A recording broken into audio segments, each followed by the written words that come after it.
கடந்த 2 தினங்களுக்கு முன்னர் அதிக ஒலி எழுப்பியவாறு சாலையில் இயக்கப்பட்ட பேருந்தின் வீடியோ சமூக வலைதளங்களில் வைரல் ஆனதைத் தொடர்ந்து மாநகர போக்குவரத்து காவல்துறையினர் அதிரடி சோதனை. கோவை காந்திபுரம் மத்திய பேருந்து நிலையத்திலிருந்து வெளியே வரும் தனியார் மற்றும் அரசு பேருந்துகளில் காற்று ஒலிப்பான் என்றழைக்கப்படும் ஏர் ஹார்ன் பொருத்தப்பட்டுள்ளதா என போக்குவரத்து காவல்துறையினர் திடீரென ஆய்வு செய்தனர். இதில் சுமார் 100க்கும் மேற்பட்ட பேருந்துகளில் சோதனை நடத்தினர்.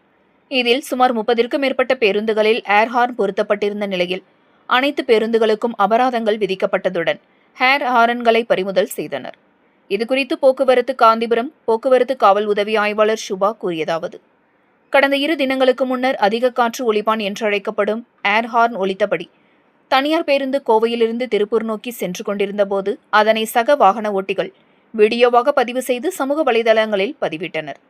இதனை கண்ட கோவை மாவட்ட காவல் ஆணையர் கண்ணன் போக்குவரத்து துணை ஆணையர் மகேஸ்வரனுக்கு ஏர் ஹார்ன் பொருத்தப்பட்டுள்ள பேருந்துகளை பிடிக்க உத்தரவிட்டார்.